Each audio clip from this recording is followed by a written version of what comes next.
Hi everyone! Welcome to this webinar on 1 in 5 Providing Support and Building Resiliency. My name is Jessica and I'm a YTAC team member. Before we begin, let's go over a few things. On the top right-hand corner, you're able to download our PowerPoint presentation at any time during the webinar. Right below that is our links pod, where you'll see our evaluation. We'd greatly appreciate it if you can take 5 minutes at the most to complete this after the webinar. It ensures us that we're providing high-quality training and technical assistance. In the bottom right-hand corner, feel free to participate in conversation with everyone else and place your questions there for our speakers. Okay, so I think that's it. I'm going to turn things over to Kim now, and I hope everyone enjoys this webinar. Thank you, Jessica, and I'm going to apologize to everybody in advance for any background noise you may hear as I'm sitting at an airport, and you know how that can be. I want to welcome everybody to our webinar today. We're really excited to have all of you and our speakers. I will share right now one of our speakers is having grave difficulty getting her microphone to work with the program, so we are hoping that that gets resolved as we go. Today's webinar is called 1 in 5, Providing Support and Building Resiliency. And we have been working in the field of transition, specifically with students and youth with disabilities, to help them transition to life beyond high school.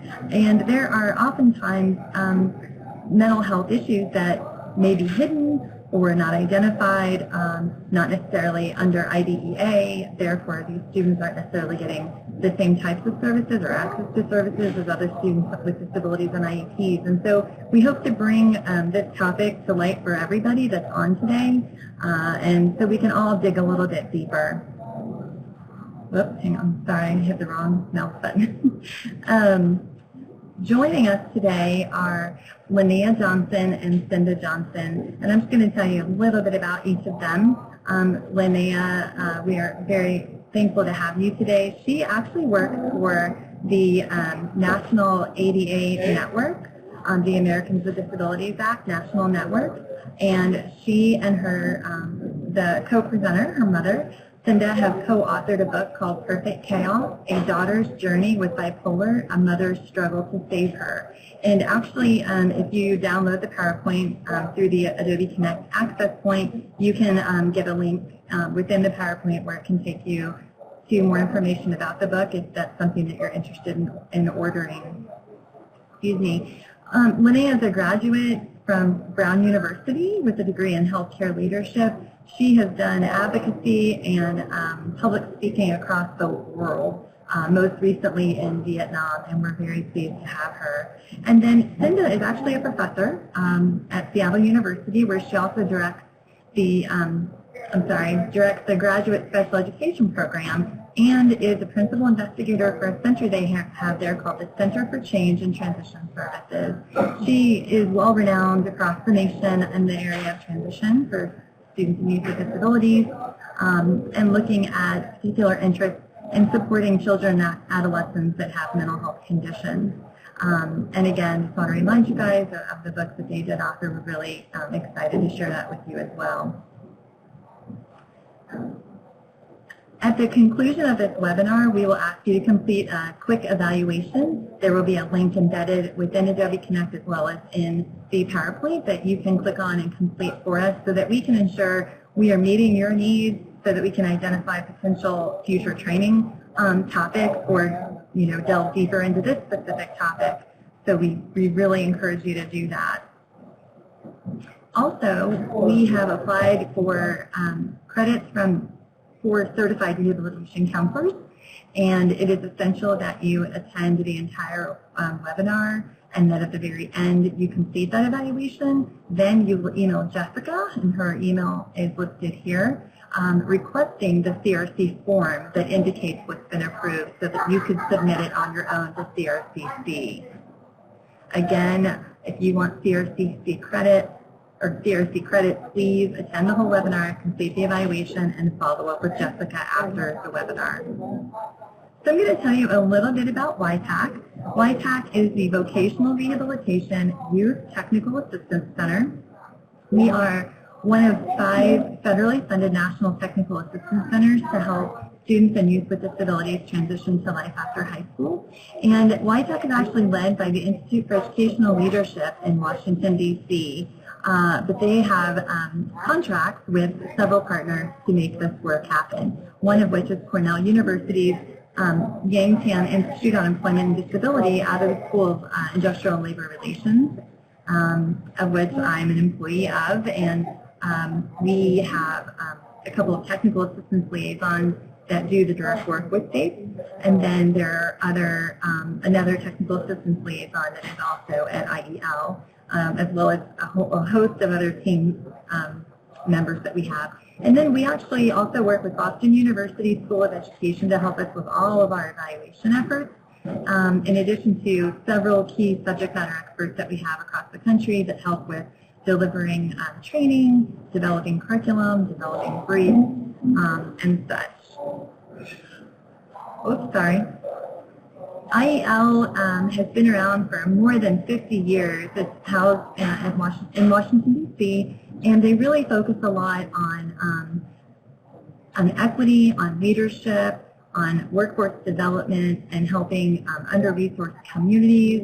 They have 3 strategies to help eliminate systemic barriers in their initiative for Rise Up for Equity, and those are to prepare and support youth, parents, family, and community leaders, to mobilize to disrupt systemic inequity and discrimination, and to innovate policy and program strategies in education, workforce development, civic engagement. And a link to their website is there for your information.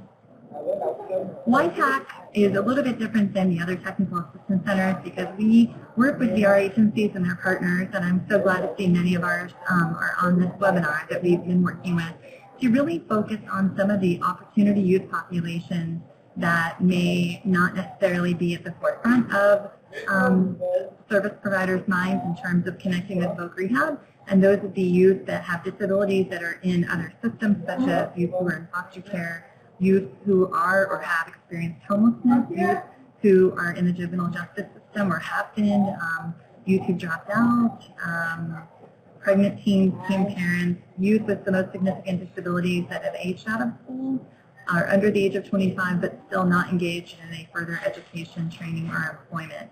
And we really try to help work with VR agencies and our partners to connect and be intentional about ensuring that those youth have access to services as well. The other centers that we collaborate with are WINTAC, which is the Workforce Innovation Technical Assistance Center that focuses on the rules and regulations coming out of the Workforce Innovation Opportunity Act, or WIOA, anything around policy and interpreting law, pre-employment transition services, Section 511, and sub-minimum wage employment.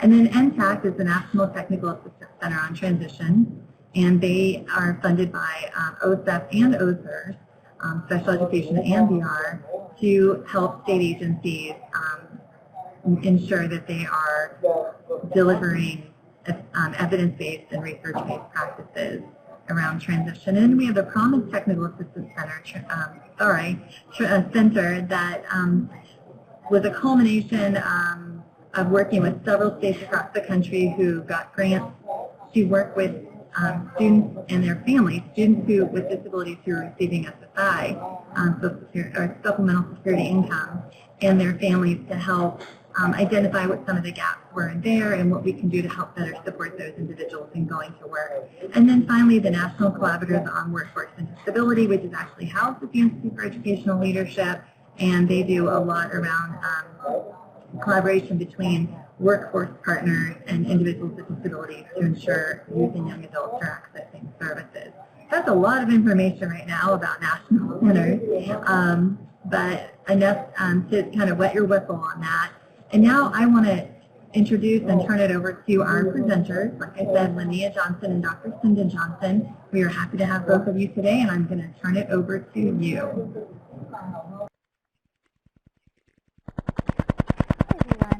Hear me?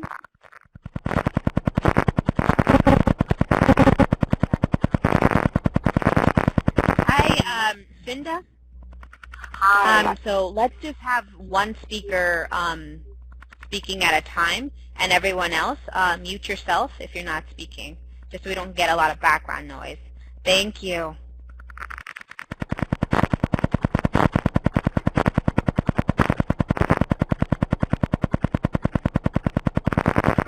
Cinda, so if you're currently speaking, we can't hear you. There's like this thumping noise. Can you hear me at all now?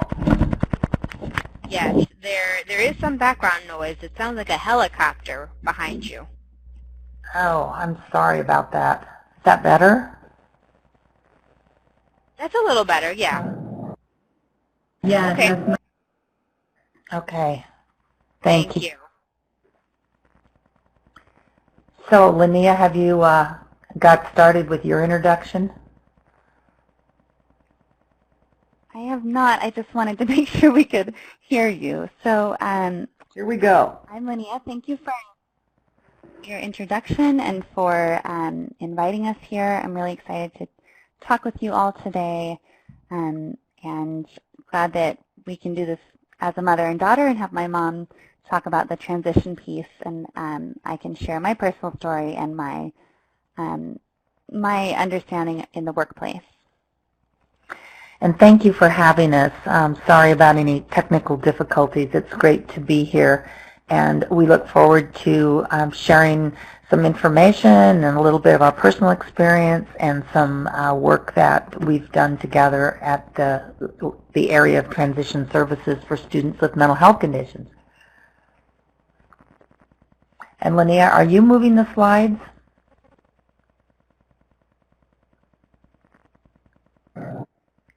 You can actually move it yourself. You're on as a presenter, but if you prefer one of us to do it. I'm not able to, but maybe Linea can.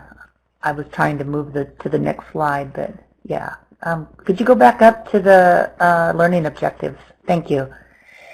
So we're hoping that by the end of this presentation that you will have a few strategies in order to discuss mental health with young people who are struggling with mental health conditions, that you've got some ideas on how to reduce stigma and build support for those young people.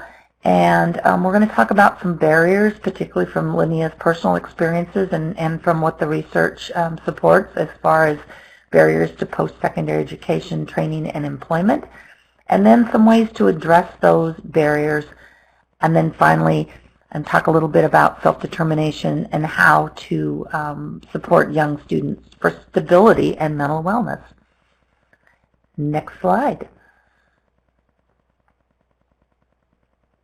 And we really want to start looking at the definition of the problem. And so we have a poll up here that we would love all of you to participate in. And quickly moving up, still at 100%. Now it's quite amazing to see that it's almost 100% of people that know someone close to them with a mental health condition. And I'm going to give it a second. Yeah, wow, it's pretty amazing to see. So the reason that we wanted to have this poll, and I'm having a hard time making it, oh, there we go. We wanted to have this poll is, well, it is 1 in 5 young people that have some type of mental health, behavioral health, or emotional problem. It really, it affects us all. It impacts all of us. And so while it may be 1 in 5 or 1 in 10 with significant issues, it does impact the majority of individuals. And when we present, whether we're presenting to legislators or we are presenting to teachers, we find that it's not really just knowing about their students or their constituents. It's the fact that they have family members and they have friends, or they may experience it themselves. And so it really is something that impacts everyone. So again, the definition of the problem, 1 in 5 young people have some type of mental, behavioral, emotional problem. That might not be something that's a diagnosis for their lives. 1 in 10 has more significant issues like what I have, bipolar disorder. 1 in 8 has depression, and 20% of adolescents with major depression develop bipolar disorder within 5 years of onset. And we are actually, I don't have the statistics on this, but anxiety and depression has been growing, increasing in high school students and young students. It's a tough time right now, I think, with everything on the internet and bullying, and so we're seeing that growing. And 30% of students struggling with this issue receive treatment. That means 70% are not getting any treatment or support, which can lead to things like dropping out, criminal activities, higher risk of suicide, which is really sad to say is the 3rd leading cause of death among those 15 to 24. That's a really sobering number. So I was one of those kids that was very, very close to that. And I wanted to share a thing I wrote in high school. I was numb, a smile plastered on my face like the one I wore every day. I couldn't feel anything. The pills prescribed to me after witnessing my best friend slash open her arms kept me from the pain of sadness. They also robbed me of the euphoria of joy. I was at an even keel all the time. My life was bland, while all my outside interactions and activities suggested excitement, adventure, and pride. And so what we really want to discuss today is it doesn't always look as you would think it does. On the outside, I looked like a happy kid. I looked like a high achiever. And on the inside, I could feel nothing. And this is a common thing. So we really want to discuss today not only what all of you can do as those helping, but give you that inside look into what I went through and how 20 years later I found ways to work through it. And so I want to start out, just give you a bit of my story. And we have another poll, so I'm going to give it a second for that.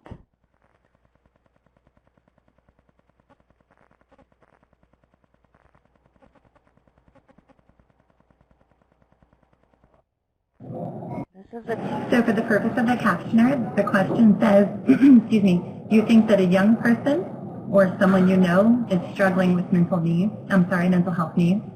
How likely are you to talk to that person about your concerns? Very likely, somewhat likely, not at all. And right now it's, we got 57% for very likely, 41% for somewhat likely, and below 1% for not at all.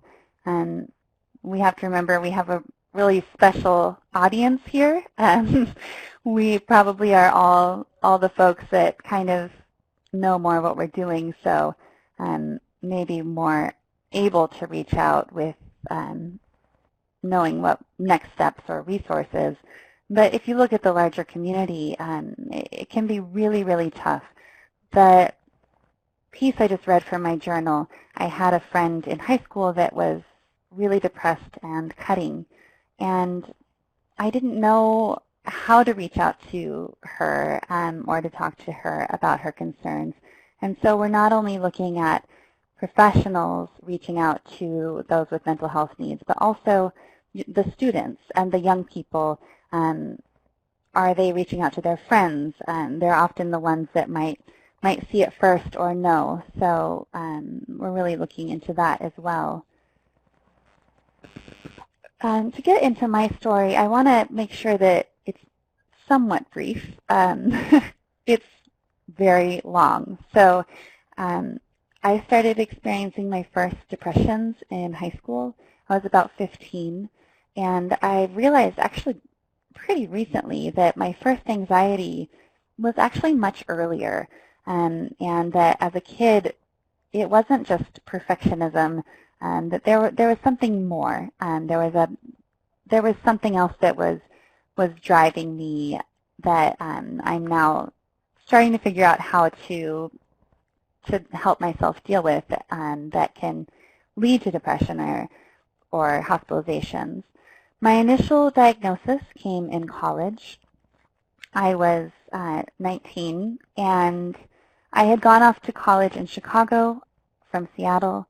I was a music student. I was loving everything, and I couldn't keep it up, and I started getting more and more depressed. I didn't want to tell anyone, and eventually my boyfriend at the time noticed that something was off, and he asked me the question that everyone should ask, the good, straight-to-the-point question of, do you feel safe? And I answered that I didn't, and I couldn't keep myself safe. So he ended up calling my parents, and I took a medical leave, went back to Seattle where I was hospitalized for over 3 weeks, and started getting my first treatment. I actually ended up getting ECT, and I first got my diagnosis then. Since then, I have been hospitalized 5 times, but throughout that I've been able to complete undergrad. I've been able to get my master's degree from Brown University. I've been able to maintain a job the entire time, and at the same time write a book and present internationally. And we can get to that in questions if you have them. But I also wanted to put eating disorder and comorbidities because it's so common for all of these to come at the same time. I also live with an eating disorder. I have anorexia, and I had a bit of bulimia throughout college. It ended up becoming more of anorexia. So these are other things that I have to work with that are all tied together. My anxiety makes it so that I don't want to eat, which just continues the cycle. And at the bottom I put the different things that I'm using, that I have used, that help me continue to be stable. So electroconvulsive therapy. Sorry. Yep. Oh, I was just going to say, I would assume that some people don't know for sure what ECT is, so you were probably going to explain it. Thank you. Yeah, ECT, so electroconvulsive therapy, or better known as shock therapy. I know a lot of people may think back to One Flew Over the Cuckoo's Nest. It has a lot of really scary connotations. It has a lot of stigma, but it actually works really well these days, and they have just advanced it so much. It's gotten to the point where I would have it done on a Friday and be able to go back to work on a Monday. So it's something that I ended up having what's called ECT maintenance, and I would have it done once a month, and it allowed me to maintain my stability when medications were not necessarily keeping me stable. I do use pharmaceuticals. I have medication, but I have my bipolar. It's not something that responds as well to medication, so that's why I have to tie in all the other treatments. So I also use counseling, and I have alternative therapies here. I use acupuncture, which helps with my anxiety, massage, which helps actually with the ECT, causes a lot of pain, and it also helps me with my anxiety and my depression. And then I really include things like exercise, running. Exercise is so important, and then sleep. Sleep is the #1 most important thing for me. So let's move to Cinda's story. I'm sure as you listen to Linea talk through what she's been through, you were probably thinking about what I always think about, is how hard she works to stay well. and how much effort it takes to manage a chronic illness, and particularly a chronic illness that there's a lot of stigma around it. We did a presentation last night to medical students at the University of Washington, and we said, you know, one of the things that has kept us going is humor. And so when we say or talk about ECT, the audience will get really quiet and look really upset, and we'll say, it's shocking, isn't it? And no one will laugh. And so we always tell them it's okay to laugh. I mean, one of the things that has got us through this is sense of humor. So before Linea was ever ill, long ago, I was in special education, and I teach at the graduate school. I teach mental health. Our mental health counselors, our school counselors, our school psychologists, and students getting master's degrees in special ed. And my area of scholarship and research has been transition. We do follow-up studies with every student that leaves Washington State a year after they graduate or drop out, students with IEPs. And I've been doing this for years. We follow over 8,000 students. And I know that the students with that label of emotional disorder, and I hope by the time that I leave this field, or at least retire, that we can get rid of that category label. I just can't stand that emotional behavioral disorder, as we call it in Washington State. It sounds like it's the problem of the person, but that's been my area of research. So I felt like, you know, I had a pretty good handle on all of this. And I've lived in my family. There's a lot of chronic lifelong illnesses. My mother has multiple sclerosis and has had since I was 13, 11. My sister has scleroderma, which is another autoimmune disease. And my brother died by suicide, which completely upset our family and really, I think, changed the course of what I wanted to do with my life. I was 29 years old when he died. He was 23, and so it really pushed me into this whole world of really being supportive and wanting to know more about young people with mental health conditions. But when Linea became ill, I have to say that it just turned my world upside down, because I had no idea how difficult it would be and how many barriers were in place and how hard it is to, with all the knowledge that both her dad, my husband, and I have. He's a rehab counselor at the University of Washington, and both of us had a background in this stuff, but it was so hard. And I think that for me, the key to all of this is to help our students before they leave high school, before they're out there in that world where there really isn't any support unless you've got family and friends that can kind of step up. There's nobody looking, there's no child find, there's nobody writing an IEP for you unless you are advocating for it. So this has really taken on for me both professionally and personally. Next slide, Linea. So one of the things that I'll talk about from the professional and personal, because I experienced this, was these service gaps. There are so many gaps between and across the systems of our public school system and our post-high school system. There's the magic age of age 18, when students can no longer have their parents call and find out what's going on without permission. There's many services that don't start until 18. Even finding a psychiatrist for Linea while we were in the process of bringing her back from Chicago, I found that many of them, let me get rid of this phone that's ringing right here. Sorry about that. Many of the medical providers didn't take young adults, or the pediatric providers didn't take adults, children, once they turned 18, but then the psychiatrists didn't take them until they were 25 because it was such a unique age.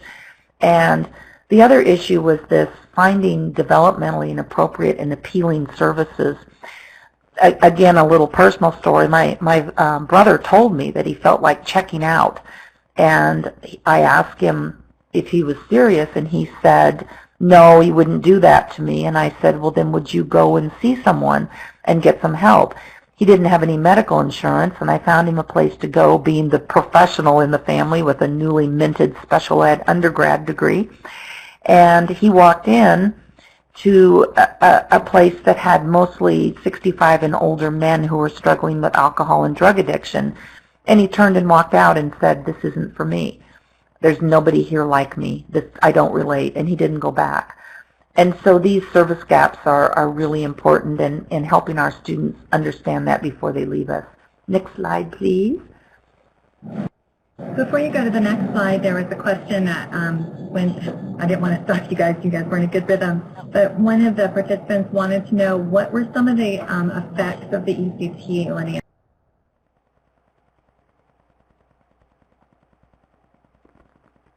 Hi, that's a great question. And is there a way to unmute my mic that would be quicker? I feel like but so for the ECT, the impacts on my depression, it is extremely helpful. I was able to get out of my depression much quicker. It's kind of like a reset of the brain. There are a lot of physical impacts because they are putting you to sleep and basically giving you a seizure. You do have muscle relaxants, but it's still an intense process. So due to that, there can often be muscle pain afterwards. I usually would have a headache. They do give you medication for the headache. And everyone, it's different. I know other people that got it that didn't get the headache, and I do. It depends how hard you convulse, which is sounds scary, but and it also caused a lot of fatigue. So I was able to go back to work, but it really did. It was a full physical process as well as a mental process. So while it helped my depression, it was beat up my body quite a bit. So one last thing, it also caused a lot of memory loss for me, which is unfortunate. When I had it done less, it would come back. When I was having it done monthly as maintenance over about 7 months, it hasn't recovered yet. So that is something to be aware of.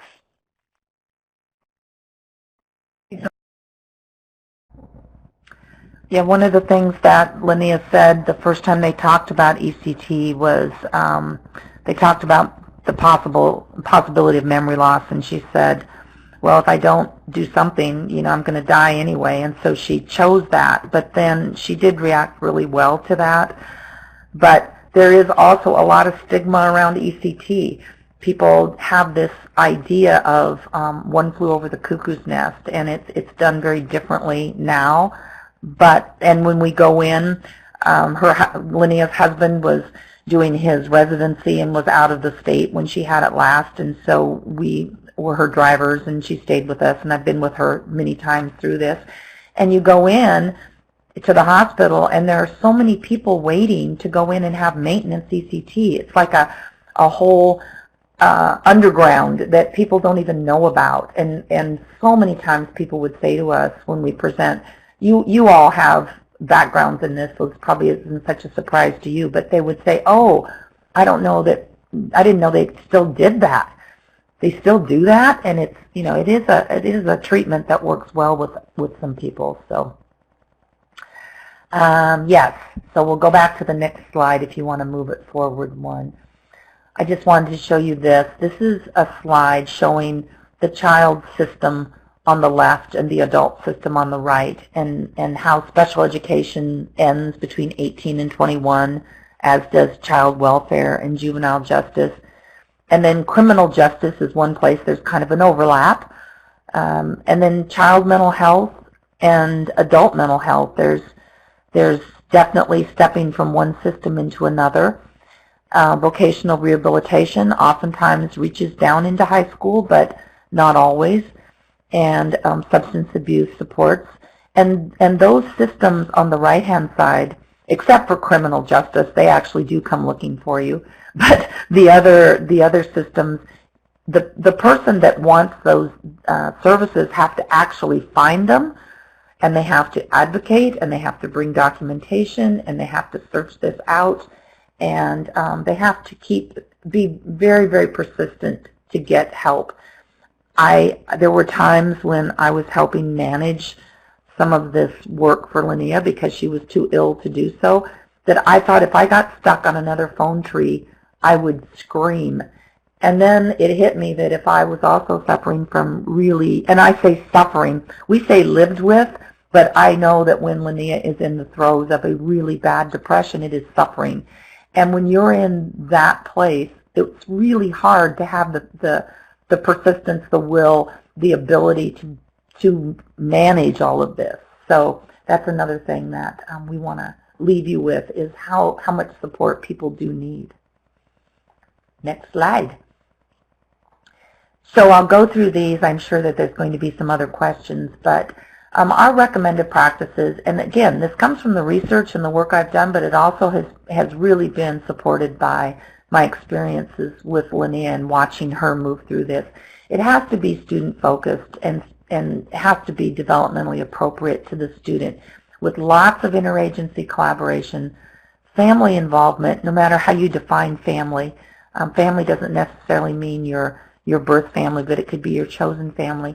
And then finally, we'll talk a little bit about self-determination.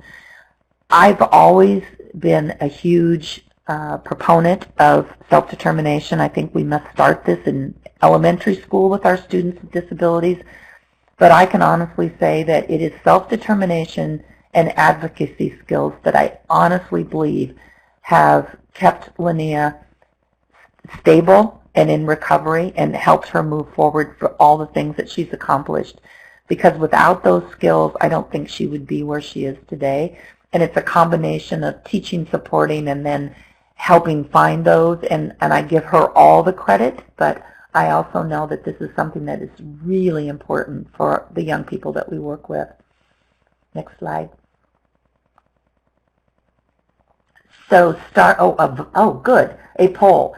So here's the poll. How prepared do you feel to develop a transition plan for a young person with a mental health condition? Very prepared, somewhat prepared, not at all, or no vote.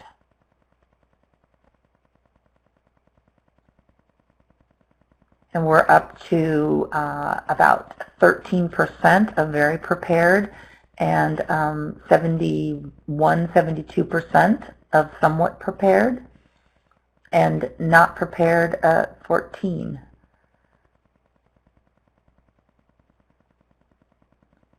I look at a lot of IEPs. I look at a lot of transition plans as part of those IEPs. And from my perspective, I think that one of the things that happens is that they're not rigorous enough. We kind of tiptoe around issues of anxiety and depression and more significant or severe mental health conditions. And I think we've got to be really honest and open and work with the student to address what those needs are. And starting with that student-focused planning, we should move towards them becoming the decision makers, because once they've left our school system, again, it's up to them. Teaching them how to plan and setting realistic expectations, but not, as people would say, not bursting their dream. And then understanding the effects of their behavior and the choices on their plans. So for instance, if a student says that their goals for life after high school seem very unrealistic to you, having that conversation with them about what is it about that dream that you like? What is it that you want to accomplish? What do you know about that dream? And then helping them, what are the barriers? What are going to be the challenges of that? And helping them make decisions about whether that's going to work or not. Linea made decisions herself about a career that she had planned on since she was in first grade, which was to be in musical performance. And when she was in Chicago studying, I think that and she could talk about this, but it became, she worked through both the grief and the decision making around this might not be a career that I can do, particularly during those early years of her illness that were so disruptive. And the sleep, as she said, sleep is so important to her. And I remember her telling me, to be a performer and to sing and to do the work that she wanted to do would mean little sleep and late nights and lots of travel. And could I stay well and do that? And so helping students have those conversations. Next slide, please. All of these things, all of these bullet points should be addressed in a transition plan. We should really look at them through the lens of a health condition and those academic skills, personal care, managing pharmaceuticals, managing med changes, being able to manage sleep, and all of those things that help with wellness. Safety, employment issues, which Linea is going to talk about. How do you work with how do you get through school, and communication and self-management. Next slide, please.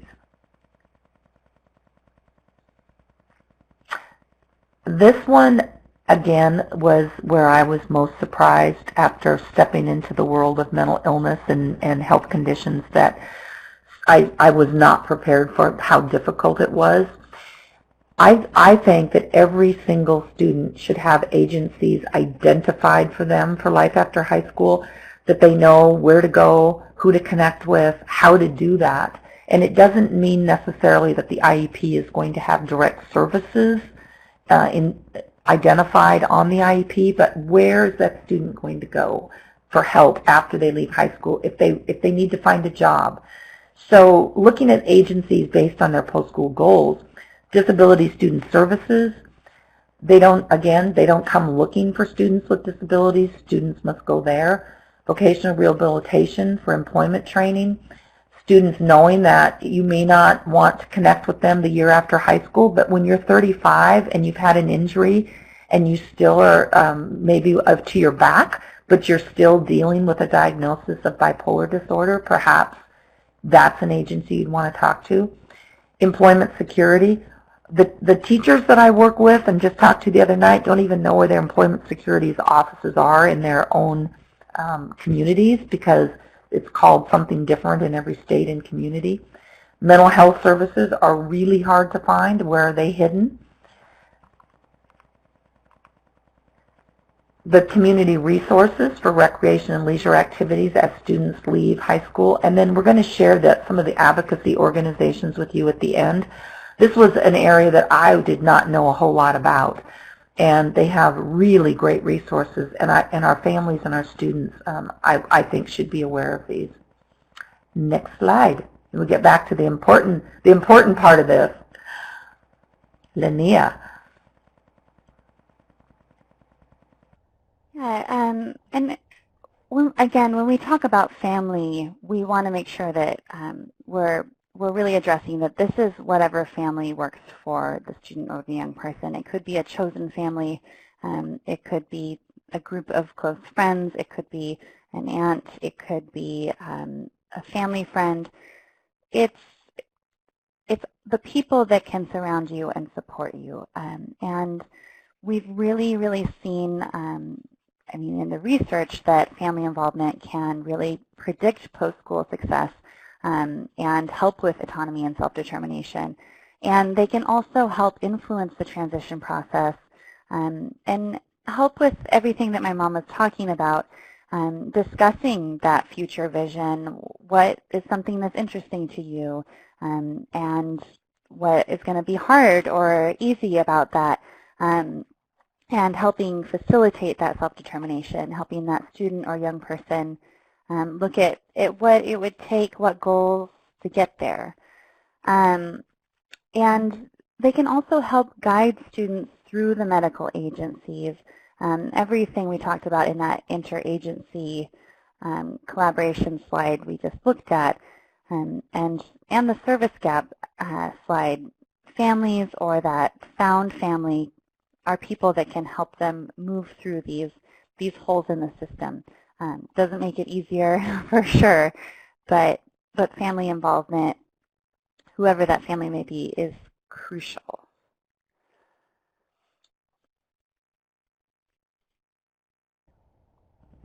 We've talked a little bit about self-determination earlier, and I just want to put up one of my definitions I like to use is Sharon, my good friend Sharon Field and Alan Hoffman, which they're still doing really great work in self-determination and have a curriculum that you actually can use to work with students and teach self-determination, and then they have a family piece of that as well. And when you look at this and really think about it, this is what we want for all of our students. One's ability to define and achieve goals based on a foundation of knowing and valuing oneself. And that is certainly a process. Knowing strengths and weaknesses, needs and preferences, that sounds very much like what we need to do with transition planning, right? Knowing options and what's important, accept and value oneself, recognize and respect rights and responsibilities, take care of oneself, plan, act, take risks, be persistent, deal with conflict, negotiate, communicate, experience outcomes, and learn. And there was a last one that said celebrate. I read this to you because I think this could be the entire transition plan for a student with mental health needs in high school, for all of our students, but particularly those with mental health needs. And one of the things that has really helped us as a family is honesty, and being really honest with each other, and that honesty is built on trust. And I think that's what we need to also do with our students. And when we go back to the poll of asking, how comfortable are you talking to someone about a suspected mental health condition or a concern, I think we need to have that honest conversation and be able to ask a young person who we've got a relationship with, what's going on with you? What are you thinking? What's in your head? What kinds of things are you worried about? Linea and I have a friend who lives with schizophrenia, and he said if someone would have asked him when he was 14 years old and really cared about him and said, what's going on in your head, he would have said, I hear voices all the time, and they're really scary, and they frighten me. And he said, but no one ever asked me. I was really quiet, and I just tried to fight those voices off all the time. And I didn't know if other people heard those voices as well, or if people would think I was weird to say that, so I never told anyone. But he said, I wish someone would have asked me. And I asked a student that myself one time, and I got more than I was bargaining for when she told me what was going on in her head, but it was also an opportunity to get her the support and help that she needed. So I tell my grad students, ask these questions, but be ready for the answers, because if you're honest with them and they're honest with you, it's a good place to start. Next slide. Looking at the steps of self-determination, I'm sure this isn't new to most of you, but just a refresher, is that first of all, just being able to make choices. When the very first time that Linea went to a psychiatrist and was given medication and then went to a psychologist for counseling, I don't think I was clear enough with her to say, if this doesn't work for you, you can find someone else. Sometimes our students don't have that ability to do that because of insurance or whatever, but to be able to make those choices. And I don't want to take away your story, Linea, but I like it so much. She said finding a counselor now is like dating. You have to go out with them a few times, but then if it doesn't work, you got to break up with them and find somebody new.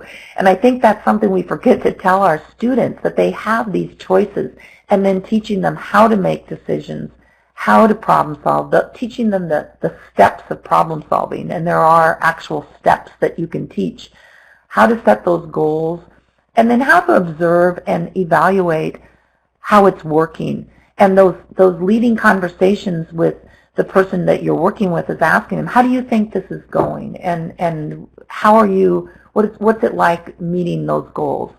So if we have time at the end, we'll share a conversation we had with a young person last night that really supports this. Next slide. This is Linea, and I'm going to mute. Yeah, and I wanted to share really my thoughts on this from my personal perspective. And one of the things that I find, especially when we get to post-secondary education and training, there's a lot of barriers that might not always be thought of. We definitely know that it is hard for students to know how to pursue accommodations. And I also think it's really important for students to know that there's alternate paths or models of education. I think that for me, throughout high school, I only thought that I could go to a four-year college, and I thought that I needed to go there right away. I wasn't being told about training programs. I wasn't told about different options to do online education. I wasn't really updated on those other pieces. And so I think it is getting better.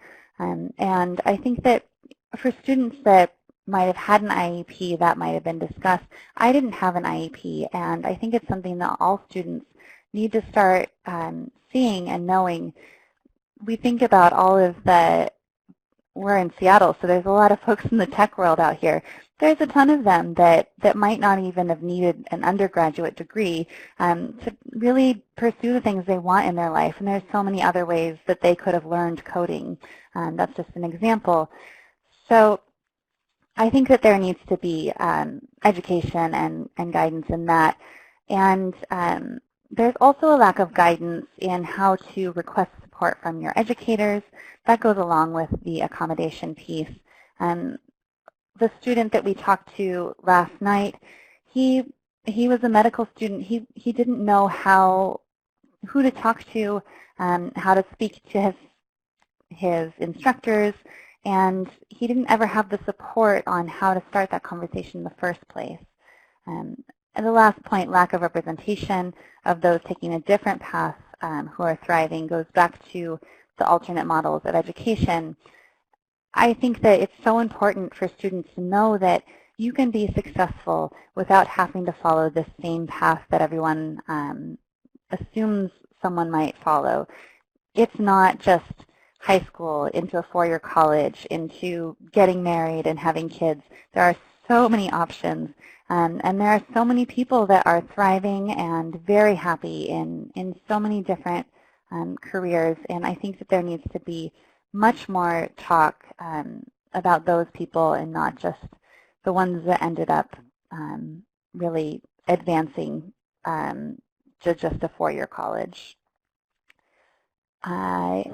Nada, before you move on, there's a question. I'm not sure if you or your mom want to address it.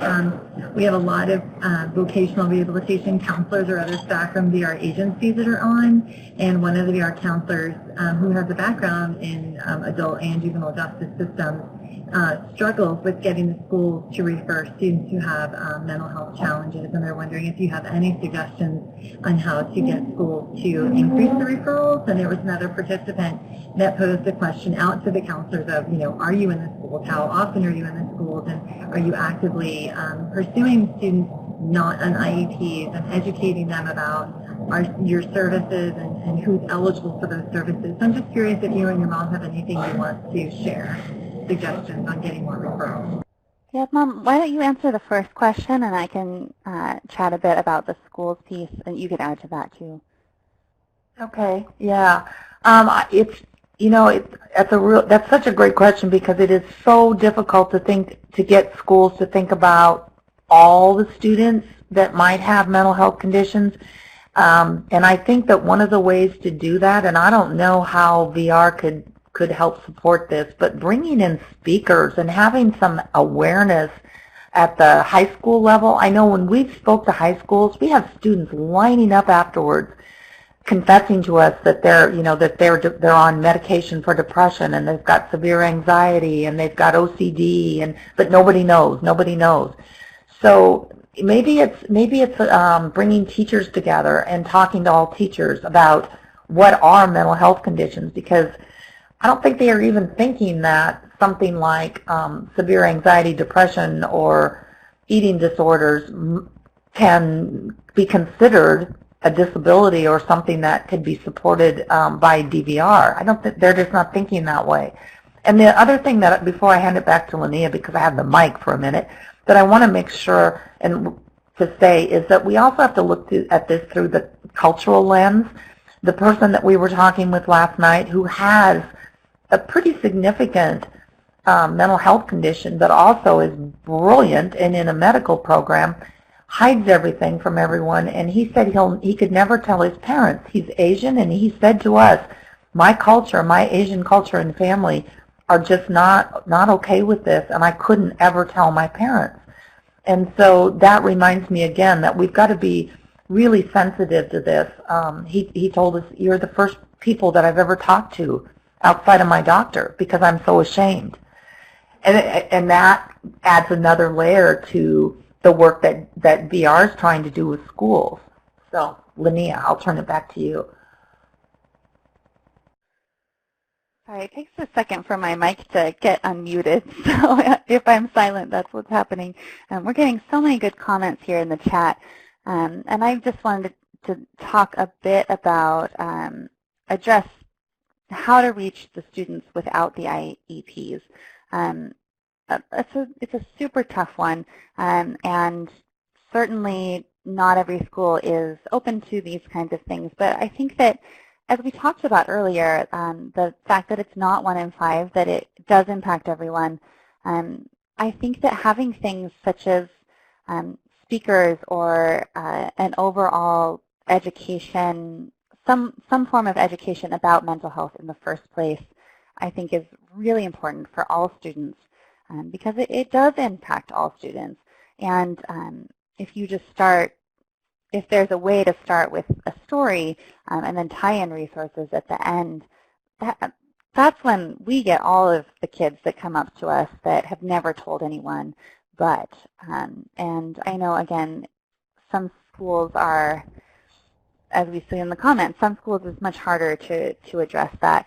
And we do talk to teachers and school nurses. They can be really good resources as well. So that's just my thoughts on that. It's a complicated question.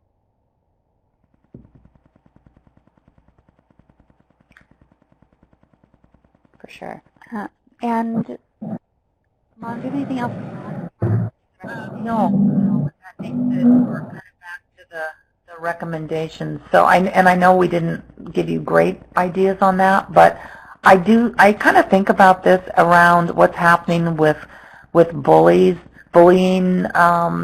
anti-bullying platform and support of students, LGBTQ, how that whole sort of evolved with student voice and students leading the charge. And I hope the same thing would happen around mental wellness, and that we talk about mental wellness and some of the things that get in the way of that, and that's part of, of our students. That anxiety right now is neck and neck with depression in school settings, and I don't know that students are talking about that. So yeah, I think it's awareness, and it's student voice involved in this. So back to your recommendations, Linea, and I'll mute my mic. And I was going to say, hang on 1 second. I was just going to add, looking at the recommendations that the participants are giving to one another, that's a wonderful forum for you guys to be sharing what you are doing. And I'm so thankful to everybody who's been posting in there to talk about the different partners that you reach out to beyond the school, because oftentimes there might be better connections that way to access the youth, either through youth service agencies or pediatricians or the workforce or career development people, but definitely the education piece to raise that awareness and let them know how broad the definition of a disability is under the Americans with Disabilities Act versus what they're used to under IDEA.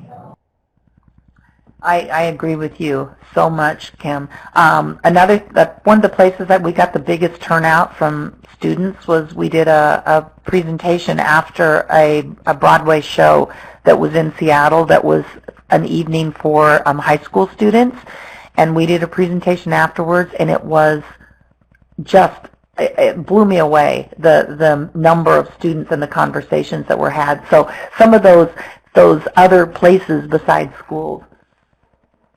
And at the end, we have a list of resources, and they have local student groups or mental health kind of clubs that people can have within high schools, that students can start in high schools. So we will share those resources at the end as well. And I do want to just say, again, what Kimberly was saying, that we're getting some really great resources in the chat. So thank you, everyone, for participating in that. And I realize we need to look at time a bit, so I don't want to go too fast, but I want to make sure we get to the work piece or the employment piece. But recommendations here, these are the ones that really work for me, and this is looking at post-secondary. But for me, knowing who to go to for support, whether that's your Disability Student Service office or so many other resources, I didn't know who to go to for that, and so that's something that we can help students with, hopefully before they even leave high school. There are resources again at the end. And then finding a community. Again, this goes back to some of those clubs, whether it's in person or online, finding a community of people that might be going through the same thing, of students, other students that are feeling the same way. There's some really great ones online and meeting people in person. I think that for me, and so many people, it is just such a lonely experience.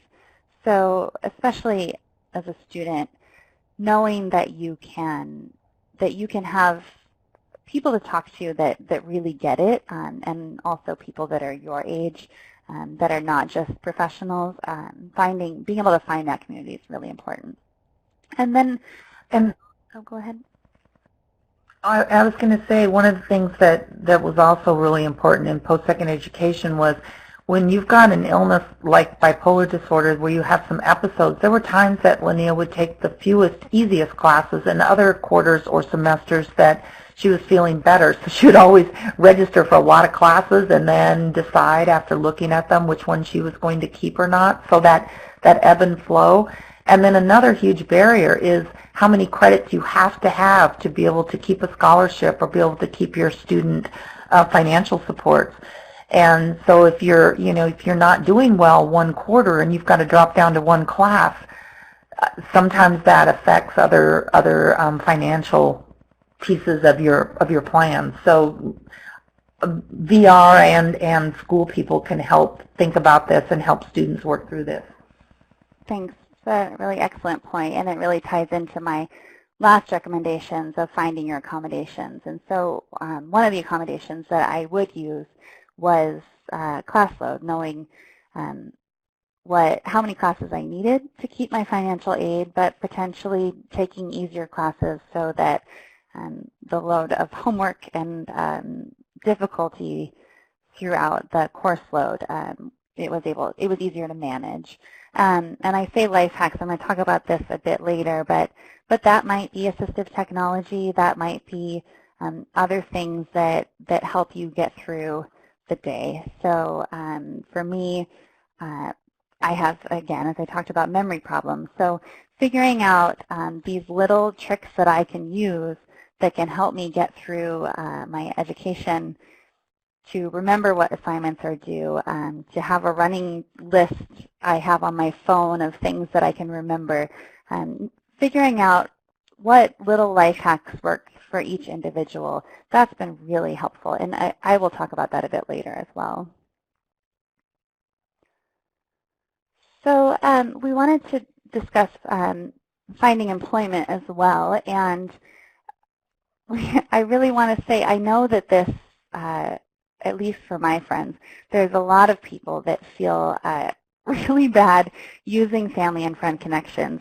they feel like that's cheating or that it's somehow not going out on your own. But it's really important for everyone to know that you shouldn't be afraid to use those family and friend connections and resources to help move into that, especially beginning employment, to help connect me. I did so many informational interviews to try to really figure out what speaks to me and what kind of career I wanted to pursue, and that was through family and friend connections that may know people in careers that may be similar to my interests, and also knowing how to search for jobs of interest. I think that that can be really daunting and stressful, and so having family and friends that can help you with that process, keep track of things, and that gets into the life hacks too. For me, one thing I might do is make an Excel spreadsheet just to know where I've applied, because I might not remember or remember what I need to do to check in. I'm a little bit perfectionist on that, so that might not work for everyone. And then the little things that, like developing a package, resume that you know what you can send out ahead of time.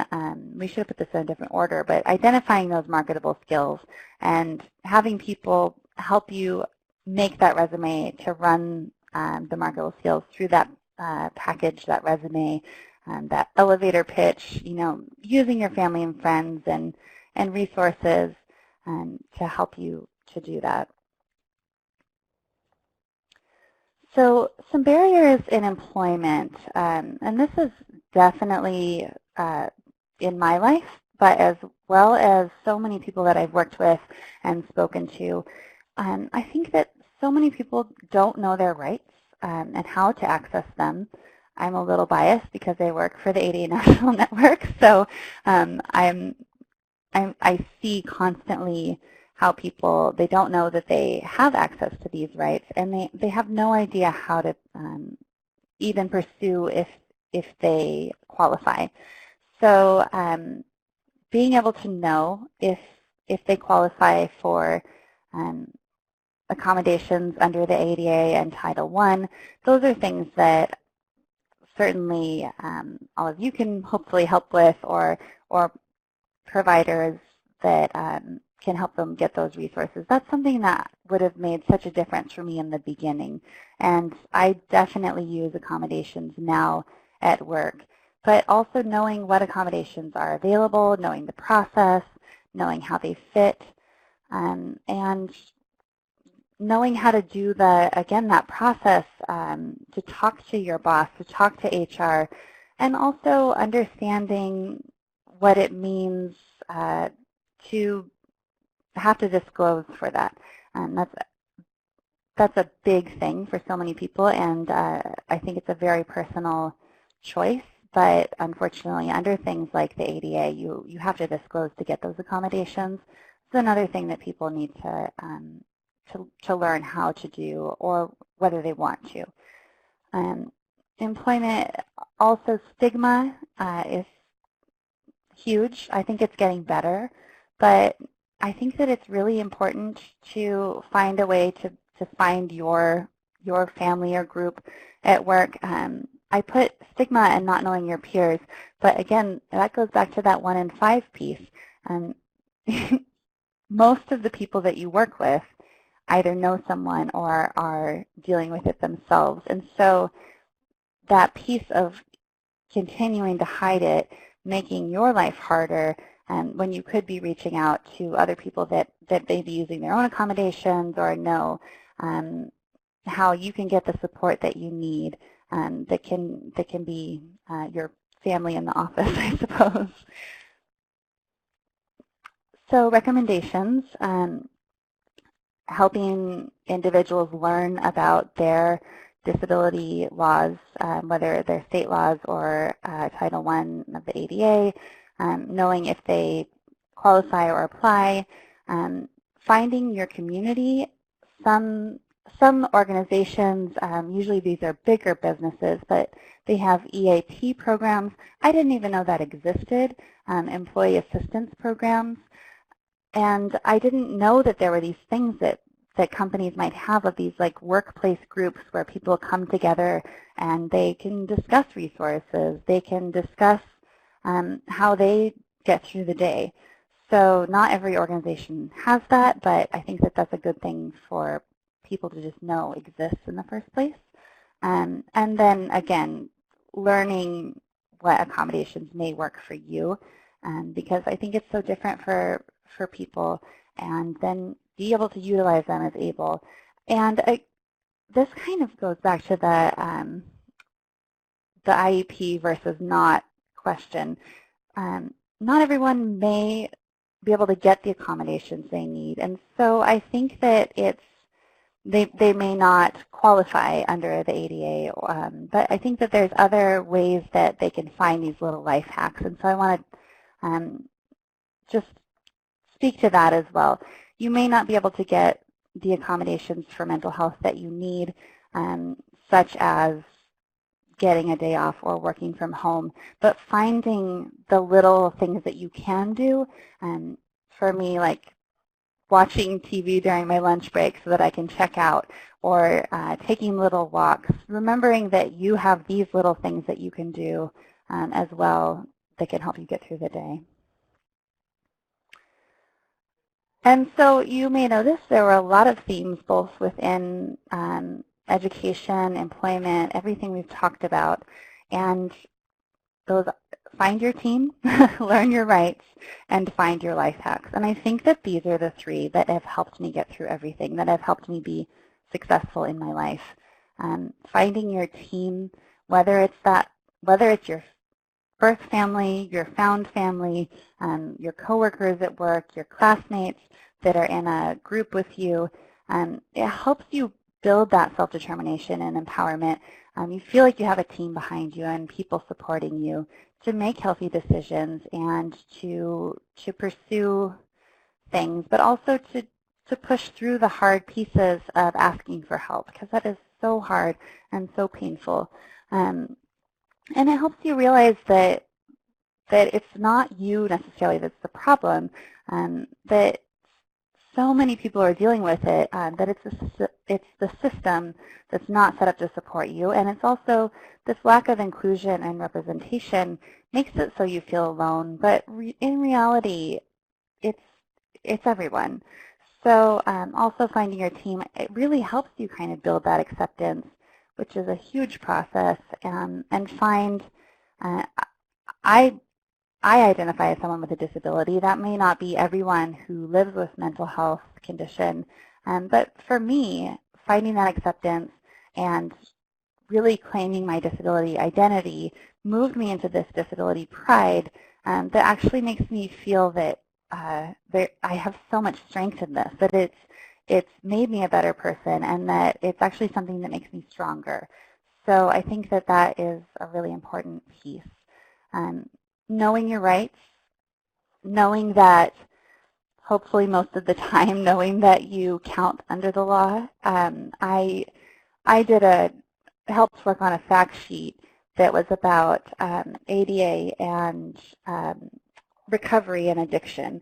And I was talking to, we had an individual read it who was in recovery, and he was just saying, you know, this is the first thing that made me feel like a human, like I mattered, to know that I count under the law. Normally, he's like, normally I feel like a criminal as someone who is recovering from addiction, but knowing that I count. And I think that's true for a lot of people with mental health conditions as well, because of the stigma. A lot of times you feel like a criminal. It feels like people are afraid of you. So knowing that things like the law might be on your side helps you feel like you count and that you matter, that you're a person and you're worth fighting for. Knowing that you do deserve inclusion and that you have a right to resources to help you pursue your goals.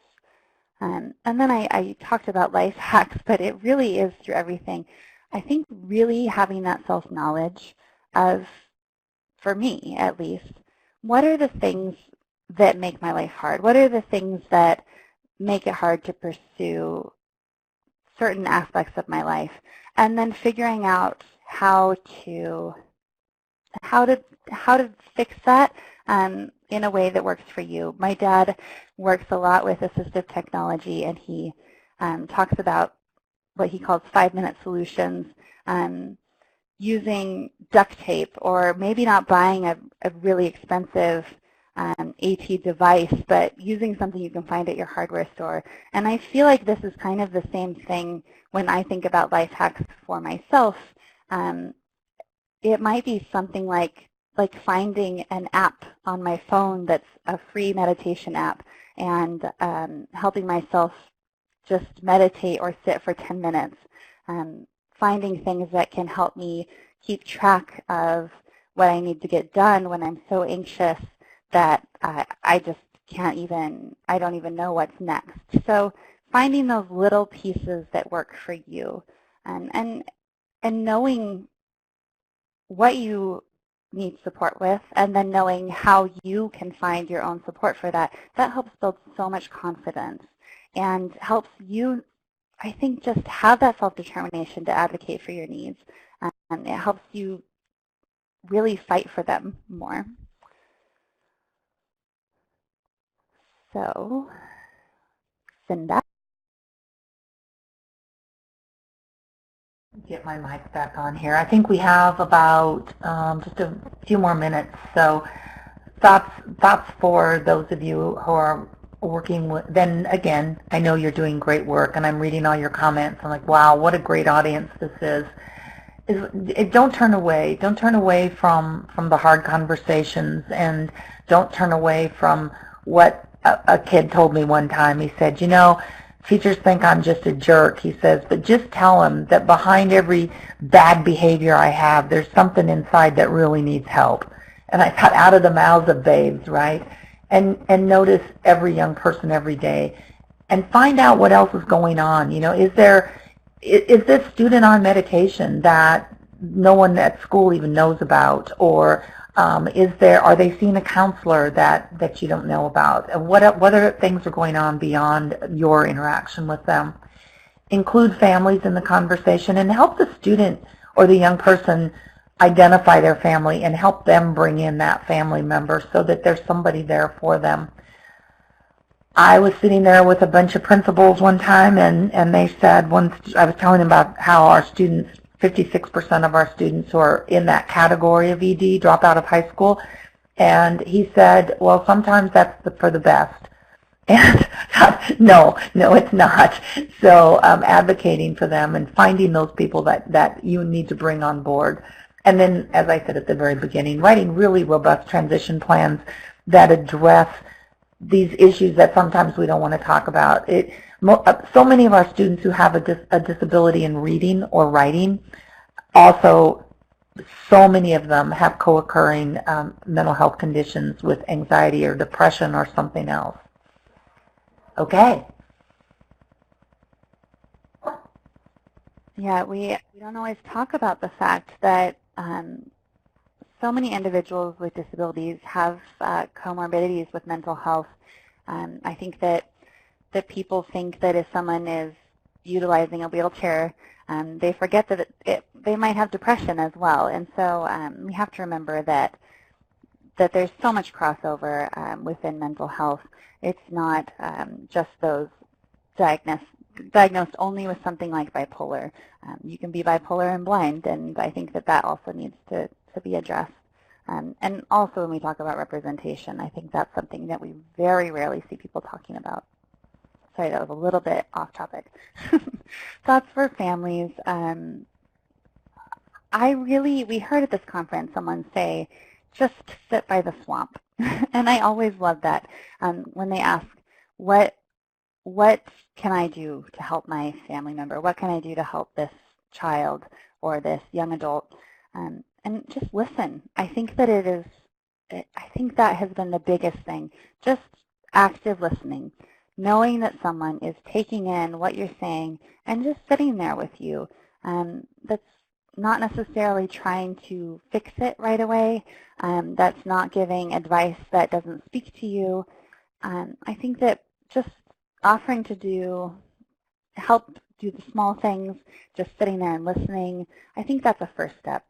Certainly, you want to help these students. You want to fix it. You want to help them get support. And I think that that can definitely be part of it.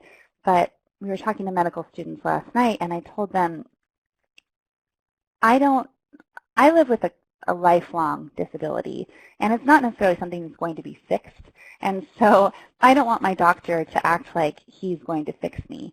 Yes, he wants to help me pursue a life that I like and be able to function at my best, but helping students know that they can actively keep working and that they can have the support, and you will be there and you will help things get easier for them, but that they're not broken. I think it's so important to know for myself that I'm not broken. I have other ways. I just need different skills and different support to get to what I need. And then having people, family, accompany you to meetings, I think that can be really helpful. It is stressful, but I think that having at least your family and support network be there before or after to let me or the student know that they're being supported. And then we talk about mentor, not lecture. You want someone to know that you're on their side and you're going to help with guidance, but you're not telling them what to do. That goes back to that choice in self-determination that is so important. We want to allow them to make their own choices and help guide those choices so that they have the best chance of working out. But if you're making the choice, not you, but if someone is making the choices for them, that is less likely to make them want to pursue it. And this is something we've actually kept on our slides for almost 10 years now because we just really think it's important. But young people cannot be expected to take responsibility for themselves. When systems communicate, they are not capable of making decisions about their own treatment or services. I absolutely think that that choice and self-determination is crucial in students and young adults, and anyone being able to lead lives that they really want to pursue. So, and next we have our resources. Mom, did you have anything you wanted to add to this last bit? No, I wanted to give time to check out the resources if we have any last-minute questions. I know we're clear at the end. So we have this list of resources for students. This is where you're going to find any of those on-campus clubs. And we've put NAMI on campus here, Mental Health America, Life on Campus. Some of them are just for colleges. However, I think that a lot of them have high school as well. JED Foundation and Active Minds are college-focused. But JED Foundation and the Trevor Project are both suicide prevention focused. And the Trevor Project is really special. It's specifically for LGBTQ young adults around suicide prevention. So I highly recommend that resource. Resources for workplace mental health. We have the Center for Workplace Mental Health, the Stability Network. Mental Health America, again, has they have so many great resources. They have one specific to workplace wellness. One Mind at Work. One Mind does a lot of research on the brain, but they take that research and they also have, they move it into the workplace. Mindshare Partners is actually pretty new, but they partner with a lot of really big organizations to look at mental health, how to make it better within things like an organization as big as Google. So they're a great resource as well. And then I'm going to plug where I work because it's awesome, and it's the ADA National Network. So having somewhere that we can call our regional centers and get that free guidance on whether you can get the resources under the ADA that you need. I'm going to add a plug to the ADA. They have a great newsletter that I've been sharing with people, and it's really a good one you can sign up for on that website. Shameless plugging my own work. And here's our contact information. I had to say shameless plugging. That's what moms do, right? Still a mom. Any last questions from anyone? You have been a fantastic audience, and I'm sure that you could see how a self-determined person like Linea can add so much to the conversation. Every time I do a presentation with her, I learn something new. So thank you, Linea. Thank you, Mom, for helping me. All the pieces that we talk about, I think that I feel very privileged to be able to speak with my mom who understands it from the professional perspective and have lived it. Thank you both so much, and you can see the participants are equally as appreciative of all the information that you are sharing, both personal and professional. I want to ask Linea, did you work with a VR counselor throughout all these years, and if so, were there things that they did that were helpful, or are there recommendations you would have had for that interaction?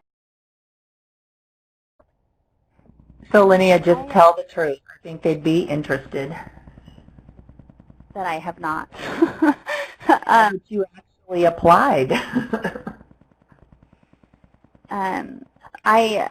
I have not applied, or I have not worked with a VR counselor, and I wish that I would have had that support, and I wish that I would have had that guidance. So it's hard to really speak to that. Well, and I'll add to this, because I don't know if you remember this, Linea, but right after you came out of the hospital the first time, your dad connected you with a VR counselor who met with you informally, and his message to you was that you were too high functioning and wouldn't qualify. And now I know from my work that that means you just talk to somebody else or you keep going back. But you know, that is the experience a lot of people will have. Both VR just can't get into the schools because schools don't do things very well, and sometimes you hit a VR counselor, as you do with a teacher, that you need to keep going. And I think it was a really good example, and I'm sure the counselors that are on this this webinar are going, yeah, I could probably imagine that happening. So yeah, that's what happened. Yeah, and I think that We appreciate the honesty. yeah, and I think that that's something that I come up to a lot, is that, not to say that my life is like harder, but when you are high functioning, I think that it is very difficult to get help kind of on the other end. People think that you will be able to figure out, or you will be able to function, when in fact I need tons of support as well. So that is something to also keep in mind and keep an eye out for.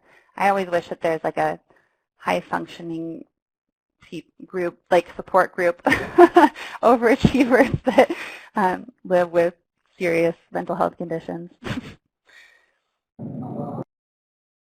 Thank you so much for that, and just always know, there's no maximum age cap on applying for VR services, so it could still be a potential service in your future if you so choose. But thank you for that. Thank you both so very much. We are just so blessed to have you both sharing your stories and being so honest and giving. And I just want to thank all the participants and remind you that we do have the evaluation that we would like for you to complete, and if you look in the chat box, there is a link to a survey gizmo. And don't forget that you can download this PowerPoint. Again, if you came in late and you didn't hear the instructions, if you would like to get CRC credits for this webinar, you were to have participated in the whole webinar, complete the evaluation, and then email Jessica Fuentes-Diaz requesting the CRC form. And there is her email in the chat box. Which I want to remind everybody that this webinar has been recorded, and there will be a recording plus transcription that will be emailed out after the webinar. So if you want to reference it at a later time or have colleagues who were not able to participate, they can access the information. We will also be taking the information from the chat and putting it into the transcription. So thank you all so much. Thank you, Linea. Thank you, Cinda. I hope to see you both in Seattle, and thank you to the YTAC team for assisting and making this success. And we hope that you all will join us again for a future webinar. Thank you, everyone, for having us and being here. Thank you, and goodbye. Have a great day. See you in Seattle.